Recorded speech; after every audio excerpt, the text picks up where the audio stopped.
ಪ್ರೈಸಲು ದೇವರ ಪರಿಶುದ್ಧ ನಾಮಕ್ಕೆ ಸ್ತೋತ್ರ. ಪ್ರಿಯರೇ, ಧನ್ಯರು ಯಾರು ಎಂಬುದಾಗಿ ಸ್ವಾಮಿ ಹೇಳಿದಂಥ ವಾಕ್ಯ ಭಾಗವನ್ನ ಧ್ಯಾನಿಸ್ತಾ ಬರ್ತಿದ್ದೀವಿ.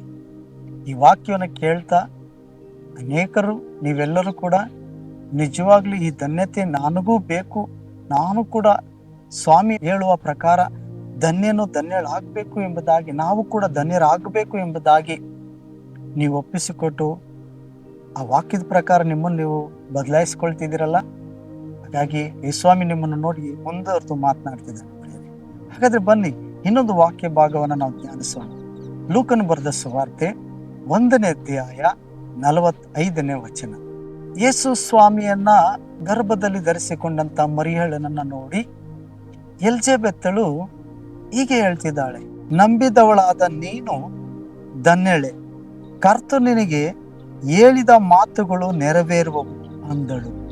ಪ್ರಿಯರೇ, ಮರಿಯಳನನ್ನು ನೋಡಿ ಎಲಿಜಬೆತ್ ಹೇಳ್ತಿದ್ದಾಳೆ, ನಂಬಿದವಳಾದ ನೀನು ಧನ್ಯಳು, ಕರ್ತನು ನಿನಗೆ ಹೇಳಿದ ಮಾತು ನೆರವೇರುವವು. ಪ್ರಿಯರೇ, ನಿಮ್ಮ ಜೀವಿತದಲ್ಲಿ ದೇವರು ನಿಮ್ಮೊಟ್ಟಿಗೆ ಮಾತನಾಡಿದ್ದನ್ನ, ನಿಮಗೆ ಕೊಡಲ್ಪಟ್ಟಂತ ವಾಗ್ದಾನಗಳನ್ನ, ವಾಕ್ಯ ಭಾಗಗಳನ್ನ, ನಿಮಗೆ ಕೊಡಲ್ಪಟ್ಟಂತ ನಿಮ್ಮನ್ನು ಕುರಿತಾಗಿ ದೇವರು ಮಾತನಾಡಿದಂತ ಪ್ರವಾದನಾ ಶಬ್ದಗಳನ್ನ ನೀವು ನಂಬುವವರಾಗಿದ್ದೀರಾ? ನಿಮಗಾಗಿ ಕೊಡಲ್ಪಟ್ಟಂತ ವಾಕ್ಯ ಭಾಗಗಳನ್ನ ನಾನು ಪ್ರಾರ್ಥಿಸುವಾಗ ದೇವರು ತನ್ನ ವಾಕ್ಯದ ಮೂಲಕ ನನ್ನೊಟ್ಟಿಗೆ ಮಾತನಾಡಿದರು. ದೇವರು ನನಗೆ ವಾಗ್ದಾನಗಳನ್ನ ಮಾಡಿದ್ದಾರೆ. ದೇವರು ನನ್ನ ಜೀವಿತದಲ್ಲಿ ತನ್ನ ಕಾರ್ಯವನ್ನ ಮಾಡುವಂತ ಉದ್ದೇಶವನ್ನ ಪ್ರಕಟಿಸಿದ್ದಾರೆ. ದೇವರು ನನ್ನನ್ನ ತನ್ನ ಸೇವೆಯಲ್ಲಿ ಉಪಯೋಗಿಸಿಕೊಳ್ತಾನಂತೆ. ದೇವರು ನಾನು ಪ್ರಾರ್ಥಿಸ್ತಾ ಇದ್ದೆ, ದೇವರು ನನ್ನ ಜೊತೆ ಮಾತನಾಡಿ ನಾನು ನಿನ್ನನ್ನು ಗುಣಪಡಿಸ್ತೀನಿ ಅಂತ ಹೇಳಿದ್ದಾನೆ. ದೇವರು ನಾನು ಪ್ರಾರ್ಥಿಸ್ತಿದ್ದೆ, ಯೇಸು ನನ್ನ ಜೊತೆ ಮಾತನಾಡಿ ತನ್ನ ವಾಕ್ಯದ ಮೂಲಕವಾಗಿ ಮಾತನಾಡಿ ನಾನು ನಿನ್ನನ್ನು ಆಶೀರ್ವದಿಸ್ತೀನಿ ಅಂತ ಹೇಳಿದ್ದಾನೆ. ದೇವರು ನನ್ನನ್ನು ವ್ಯಾಪಾರಗಳನ್ನ ಅಭಿವೃದ್ಧಿ ಪಡಿಸ್ತೀನಿ ಅಂತ ಹೇಳಿದ್ದಾನೆ. ದೇವರು ನನಗೆ ಮಾತು ಕೊಟ್ಟಿದ್ದಾನೆ, ನಾನು ನಿನಗೆ ಗರ್ಭಫಲವನ್ನ ಕೊಡ್ತೀನಿ, ನಿನಗೆ ಮಕ್ಕಳ ಭಾಗ್ಯಗಳನ್ನ ಕೊಡ್ತೀನಿ ಅಂತ ದೇವರು ಹೇಳಿರ್ಬೋದು. ನಿಮಗೆ ಪ್ರೇರೆ, ದೇವರು ಒಂದು ವೇಳೆ ಪ್ರಾರ್ಥನೆಗಳನ್ನ ಕೇಳಿ, ನಿಮ್ಮ ಕಣ್ಣೀರನ್ನು ನೋಡಿ, ನಿಮ್ಮ ಕೈ ಹಾಕುವ ಕೆಲಸಗಳನ್ನ ನಾನು ನಿಮ್ಮನ್ನ ಆಶೀರ್ವದಿಸ್ತೀನಿ, ನಾನು ನಿಮಗೆ ಒಂದು ಸ್ವಂತ ಮನೆಯನ್ನ ಕೊಡ್ತೀನಿ ಅಂತ ಹೇಳಿರ್ಬೋದು. ದೇವರು ನಿಮ್ಮನ್ನು ಅಭಿವೃದ್ಧಿ ಪಡಿಸ್ತೀನಿ ಅಂತ ಹೇಳಿರ್ಬೋದು. ಮತ್ತೆ ದೇವರು ನಾನು ನಿನ್ನ ಸ್ವಭಾವಗಳನ್ನ ಬದಲಾಯಿಸಿ ನಾನು ನಿನ್ನಲ್ಲಿ ನನ್ನ ಮಹಿಮೆಯನ್ನು ಪ್ರಕಟಿಸ್ತೀನಿ ಅಂತ ಹೇಳಿರ್ಬೋದು. ಪ್ರೇರೆ, ಹೀಗೆ ದೇವರಿಂದ ನೀವು ಅನೇಕ ಮಾತುಗಳನ್ನ ಹೊಂದಿಕೊಂಡವರಾಗಿರ್ಬೋದು, ದೇವರಿಂದ ನೀವು ವಾಗ್ದಾನಗಳನ್ನ ಪಡ್ಕೊಂಡವರಾಗಿರ್ಬೋದು, ದೇವರಿಂದ ನೀವು ಪ್ರವಾದಿಸಲ್ಪಟ್ಟವರಾಗಿರ್ಬೋದು, ನೀವು ಪ್ರವಾದನೆಗಳು ಹೊಂದಿಕೊಂಡಿರ್ಬೋದು. ಪ್ರೇರೆ, ಇವೆಲ್ಲವೂ ಕೂಡ ನೆರವೇರ್ತದೆ ಎಂಬುದಾಗಿ ನೀವು ನಂಬುವವರಾಗಿದ್ದೀರಾ?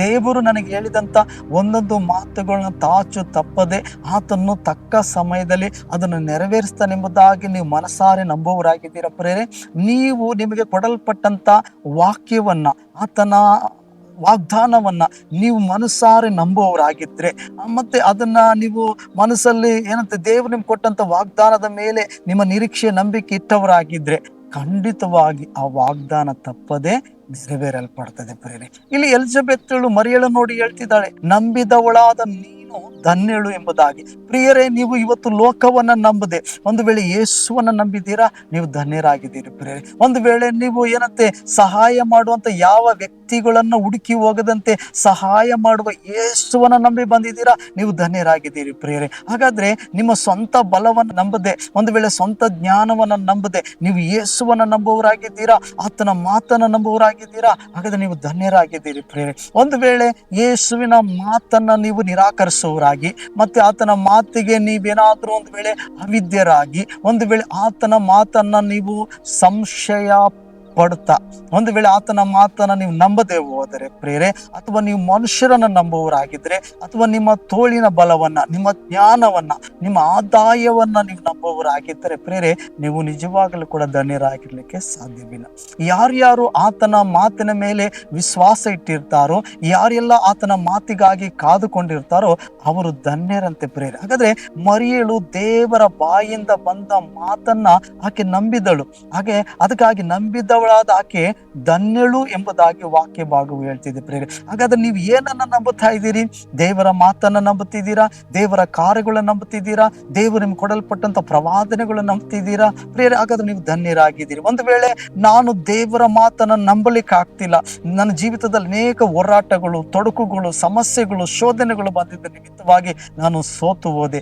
ದೇವರು ನನಗೆ ವಾಗ್ದಾನ ಮಾಡಿದ್ರು, ದೇವರು ನನಗೆ ಮಾತು ಕೊಟ್ಟಿದ್ರು, ಆದ್ರೆ ನಾನು ನಂಬಿಗಸ್ತನಾಗಿರ್ಲಿಲ್ಲ, ನಾನು ಆ ನಂಬಿಕೆಯಲ್ಲಿ ಕಾದುಕೊಳ್ಳಿಲ್ಲ, ಆ ಮಾತುಗಳನ್ನ ನಾನು ಅಲಕ್ಷ್ಯ ಮಾಡಿಬಿಟ್ಟೆ. ಒಂದು ವೇಳೆ ನಾನು ಅದನ್ನ ಏನಂತೆ ಕಳ್ಕೊಂಡ್ಬಿಟ್ಟೆ ಎಂಬ ಒಂದು ಚಿಂತೆಯಲ್ಲಿ, ದುಃಖದಲ್ಲಿದ್ದೀರಾ ಪ್ರೇರೆ. ಒಂದು ವೇಳೆ ದೇವರ ಮಾತನ್ನ ನಂಬದೆ ನಿಮ್ಮ ಇಷ್ಟಾನುಸಾರವಾಗಿ ಯಾರು ನಿಮ್ಮ ಮನಸ್ಸಿಗೆ ಇಷ್ಟ ಆಗ್ತಾರೋ, ಯಾವ ಮಾತು ನಿಮ್ಗೆ ಇಷ್ಟ ಆಗ್ತದೋ ಆ ಮಾತಿನ ಮೇಲೆ ನಂಬಿಕೆ ಇಟ್ಟು ನೀವು ಜೀವಿಸೋರಾಗಿದ್ದೀರಾ ಪ್ರೇರೆ. ಒಂದು ವೇಳೆ ನೀವೇನಾದ್ರೂ ಈ ರೀತಿಯಾಗಿ ಜೀವಿಸೋದಾದ್ರೆ ನಿಮ್ಮ ಜೀವಿತದಲ್ಲಿ ಕಷ್ಟಗಳು, ಕಣ್ಣೀರುಗಳು, ಹಿಂಸೆಗಳು ಪ್ರಾರಂಭವಾಗ್ತದೆ. ನೀವು ಯೇಸುವಿನ ಮೇಲೆ ನಂಬಿಕೆ ಇಡುವವರಾಗಿದ್ರೆ, ನೀವು ಯೇಸುವಿನ ಮಾತನ್ನ ನಂಬುವವರಾಗಿದ್ರೆ ಪ್ರೇರೆ, ತಕ್ಕ ಸಮಯದಲ್ಲಿ ನಿಮ್ಮ ಜೀವಿತದಲ್ಲಿ ದೇವರ ಅದ್ಭುತಗಳನ್ನ, ಮಹಿಮೆಯನ್ನ ಕಾಣುವವರಾಗಿದ್ದೀರಿ. ಹಾಗಾದ್ರೆ ನಾವು ಏನನ್ನ ನಂಬಬೇಕು?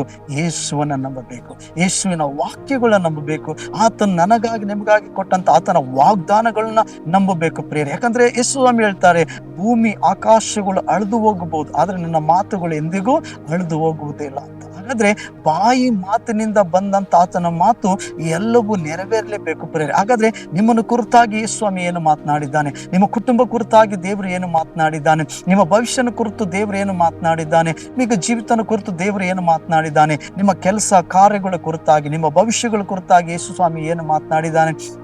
ಅವೆಲ್ಲವೂ ಕೂಡ ತಾಚು ತಪ್ಪದೆ ಆತನ ವಾಗ್ದಾನದ ಪ್ರಕಾರ ನೆರವೇರಿಸುವನಾಗಿದ್ದಾನೆ ಪ್ರೇರೆ. ಯಾವಾಗ ನೀವು ನಂಬುವವರಾಗಿದ್ದಾಗ, ಆತನ ಮಾತನ್ನ ನಾವು ನಂಬುವವರಾದ್ರೆ ಆತನು ನಮ್ಮ ಜೀವಿತದಲ್ಲಿ ತನ್ನ ಕಾರ್ಯಗಳನ್ನ ನಡೆಸುವವನಾಗಿದ್ದಾನೆ ಪ್ರೇರೆ. ಹಾಗಾದ್ರೆ ನಾವು ಏನ್ ಮಾಡ್ಬೇಕು? ಮರಿಯಳ ರೀತಿಯಲ್ಲಿ ಆತನನ್ನು ನಂಬುವವರಾಗಿರ್ಬೇಕು, ಆತನ ಮಾತನ್ನ ನಂಬುವವರಾಗಿರ್ಬೇಕು, ಆತನ ವಾಗ್ದಾನಗಳ ಮೇಲೆ ನಾವು ವಿಶ್ವಾಸ ಇಡುವವರಾಗಿರ್ಬೇಕು ಪ್ರೇರೆ.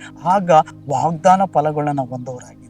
ಹಾಗಾದ್ರೆ ಬನ್ನಿ, ಆತನ ಮಾತುಗಳನ್ನ ನಾವು ಸಂದೇಹ ಪಡದೆ ನಂಬಿಕೆ ಇಡುವ ಪ್ರೇರೆ. ಒಂದು ವೇಳೆ ನೀವು ನಂಬಿಕೆಯಲ್ಲಿ ಹಿಂಜಾರ್ದು ಹೋಗಿರ್ಬೋದು, ನಂಬಿಕೆಯಲ್ಲಿ ಬಿದ್ದೋಗಿರ್ಬೋದು, ಒಂದು ವೇಳೆ ಈಗಲೂ ಕೂಡ ನಿಮ್ಮ ಮನಸ್ಸನ್ನ ಆತನಿಗೆ ಒಪ್ಪಿಸಿಕೊಟ್ಟು ನೀವು ಕ್ಷಮಾಪಣೆ ಕೇಳಿಕೊಂಡು ಆತನ ಮಾತಿನ ಮೇಲೆ, ಆತನ ವಾಗ್ದಾನದ ಮೇಲೆ ವಿಶ್ವಾಸ ಇಡುವುದಾದ್ರೆ ಖಂಡಿತ ಆತನ ಮಾತುಗಳು ನಿಮ್ಮ ಜೀವಿತದಲ್ಲಿ ಆಶೀರ್ವಾದಕರವಾಗಿ ಬದಲಾಯಿಸ್ತದೆ. ಬನ್ನಿ, ಕಣ್ಣುಗಳನ್ನು ಮುಚ್ಚಿ ಪ್ರಾರ್ಥಿಸೋಣ. ಪ್ರೀತಿ ಕನಿಕರವುಳ್ಳ ದೇವರೇ, ಯಾರ್ಯಾರು ನಿನ್ನ ನಂಬುತ್ತಾರೋ ಅವರು ಧನ್ಯರು ಎಂಬುದಾಗಿ ಹೇಳಿದ್ದಿ. ಹೌದು ಸ್ವಾಮಿ, ನಂಬಿದವರಾದ ನಾವು ಧನ್ಯರು ಎಂಬುದಾಗಿ ಹೇಳಿದ್ದಿಲ್ಲ.